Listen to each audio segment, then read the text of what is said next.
as the tears roll by.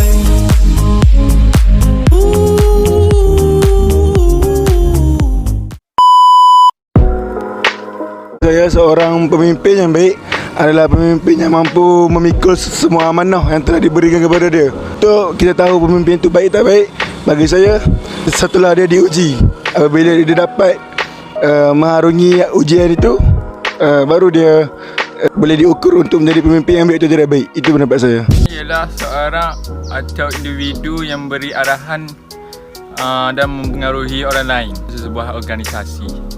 Pendapat saya tentang kepimpinan ialah kepimpinan merupakan suatu sifat yang memimpin suatu kumpulan atau seseorang dalam suatu pasukan, pekerjaan, sama ada dalam pelbagai kerja atau sebagainya. Sifat kepimpinan itu sangat penting kerana seorang yang pemimpin memastikan orang di bawahnya atau orang yang bekerjanya sentiasa mematuhi pekerjaan supaya pekerjaan ataupun tugasan yang dijalankan berjalan dengan lancar. Jadi berdasarkan video tersebut, ia merupakan ulasan pendapat bagi sesetengah individu berkenaan kepimpinan. Jadi, apa yang dapat disimpulkan di sini, kepimpinan itu adalah merupakan satu kemahiran bagi diri seorang individu di mana individu tersebut merupakan pemimpin bagi sebuah atau sesuatu organisasi bagi menghasilkan sesuatu penghasilan yang baik bagi organisasi tersebut. Pemimpin tersebut perlukan kemahiran kepimpinan di mana ia memimpin para pekerjanya atau orang bawahannya untuk melakukan kerja sekaligus mendatangkan hasil kerja yang baik. Jadi, sekiranya berlaku konflik dalam kepimpinan ini, ia akan merumitkan keadaan kepimpinan tersebut. Hal ini kerana sekiranya konflik berlaku, ia akan mencacat celakan hasil kerja tersebut atau hubungan antara individu dalam organisasi tersebut. Jadi, di sini, mari kita lihat contoh situasi berkenaan konflik kepimpinan.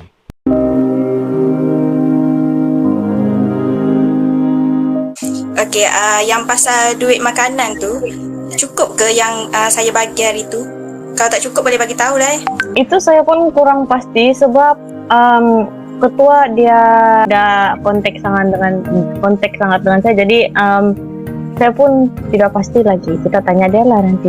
Kat mana preparation barang-barang yang kita beli tu?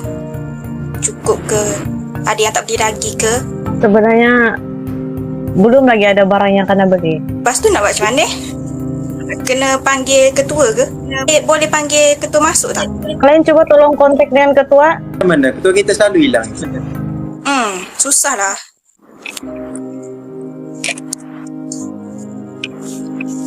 Saya chat dia pun dia jarang reply. Oh ya ke? Dengan arahan dia bagi pun tak jelas. Susah nak bagi je. Aku nak tulis laporan pun susah sebagai serius saya. Dia masuk lah sudah. Dia dah masuk? Ketua? Okey. Ketua, boleh dengar? Ya, boleh.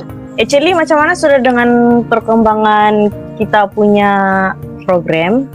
Sebab EJK yang lain pun dorang kurang pasti lagi dengan 4 orang masing-masing. Saya ke ketua program? Aduh, saya sentiasa lupa lah. Okey, tak apa. Sebenarnya apa saya nak terangkan? Kan semua dah beritahu oleh pensyarah secara umum bagi setiap program. Saya rasa pensyarah dah terangkan secara teliti lah. Lagi apa saya nak terangkan yang orang? Saya tak faham lah. Kan yang pensyarah bagi tahu tu pun itu secara umum, mana kami dapat tahu apa yang kami perlu buat. Kalau dia begitu secara umum, sepatutnya kau sebagai ketua yang bahagi-bahagi tugas, bincang semua, preparation semua tu dan kami. Okey lah. Sekarang yang orang nak mengetahui tentang rubrik. Aduh, rubrik senang je. Program kita berlaku pada bulan Mei. Masa belum ditetapkan. Lagi kan ada banyak AJK untuk setiap kerja. Jadi bincanglah dengan masing-masing. Saya rasa inilah rubrik. Kalau lagi orang tak faham, bolehlah tanya dengan timbalan pengarah, setiausaha dan bendari. Kan ada banyak orang. Jadi tanyalah dengan mereka juga. Kenapa Asyik tanya saya je? Lagi saya pun ada banyak kerja tau. Bukan ini saja.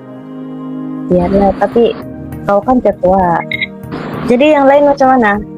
Itulah AJK makanan sebenarnya ada komplain yang duit tak cukup. Lepas tu Saya nak tanya lah sama ada kita kena cut expenses ke macam mana. Apa cadangan korang? Ya, minta penjelasan dengan ketua. Sepatutnya ketua lah bagi arahan untuk kita semua. Kalau ketua bagi arahan macam ni, kita semua susah nak buat kerja ketua. Ketua tak boleh macam ni ketua. Lagipun saya nak tulis laporan untuk kita punya setiap PT apa semua lagi susah sebab ketua ada tidak jelas pada kami semua. Itulah arahan tak jelas. Lepas tu nak marah macam tu. Ni sekarang duit tak cukup apa semua ni. Nak kena buat macam mana? Lesni, kamu tahu tak? Sebagai ketua, awak tak boleh marah dengan anak buah kamu. Kamu perlu jelaskan apabila mereka tidak faham tentang apa-apa konsep tahu. Itulah, mana boleh harap dengan saya je. Mentang-mentang saya timbalan terus takkan semua saya handle. Sepatutnya kamu yang bagi arahan dulu baru saya boleh tolong. Kita semua patut bincang sama-sama. Kenapa lah orang marah dengan saya pula? Susah lah saya, orang macam saya tiada urusan lain pula. Mana kami tak marah dengan ketua sebab ketua bagi arahan tidak jelas pada kami. Jadi kami nak buat kerja pun susah ketua. Lemah. Dah left Dia left. Dia left lah.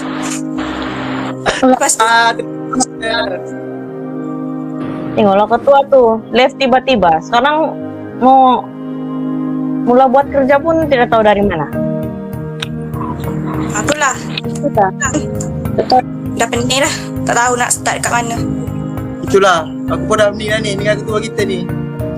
Duh, baru je kita komplain sikit dah jadi macam tu. Itulah. Macam ni lah, nanti kita bincang balik. Kita try bincang balik dengan dia. Sekarang ni kita end meeting dulu sebab masing-masing pun ada hal mau buat kan. So lain kali sajalah sambung meeting. Okay? Okay. Bye-bye. Balik. Okay, thank you. Aduh, susahlah dengan AJK ni semua. Marah-marah je. Kenapa saya nak beritahu semua dekat mereka? Kan mereka pun AJK dalam program tersebut. Bukan saya saja. Aku geramlah dengan mereka. Sekarang saya pula stres.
Hello, dari sini.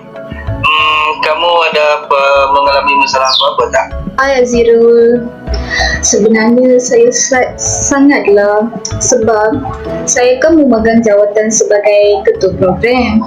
Semua AJK program tersebut marah dengan saya pula. Saya tak menerangkan rubrik dengan jelas. Sebenarnya itu bukan salah saya pun. Aduh, saya geram je dengan mereka sampai saya tak dapat mengawal tekanan saya. Saya pun tak tahu nak buat apa.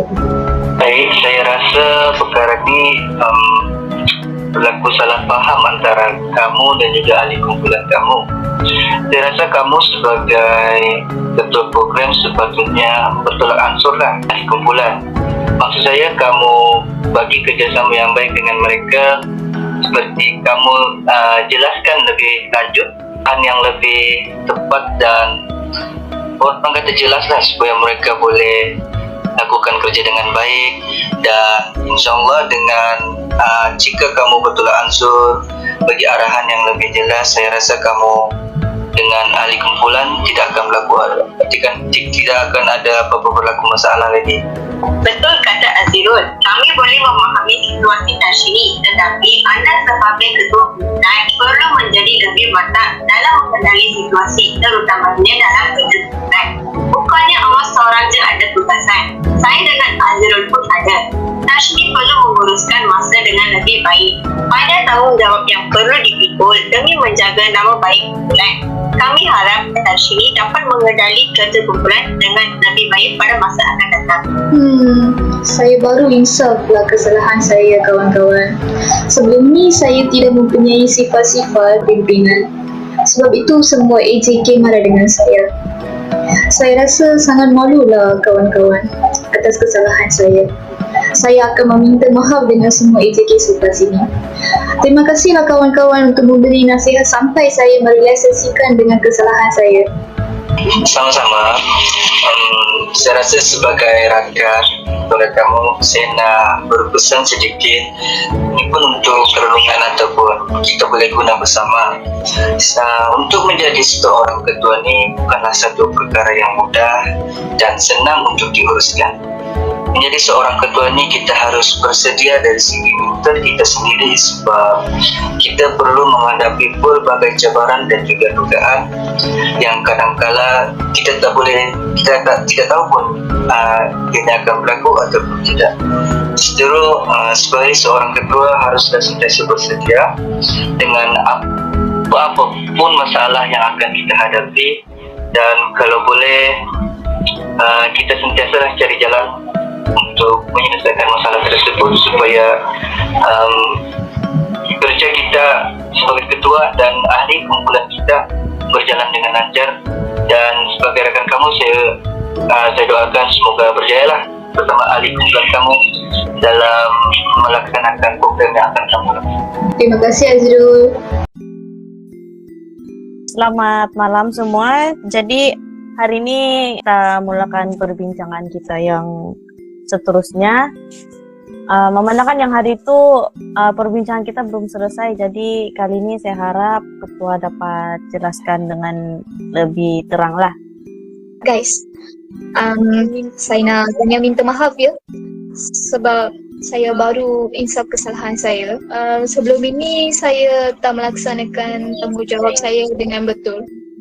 Jadi saya baru insaf kesalahan saya. Minta maaf lah guys.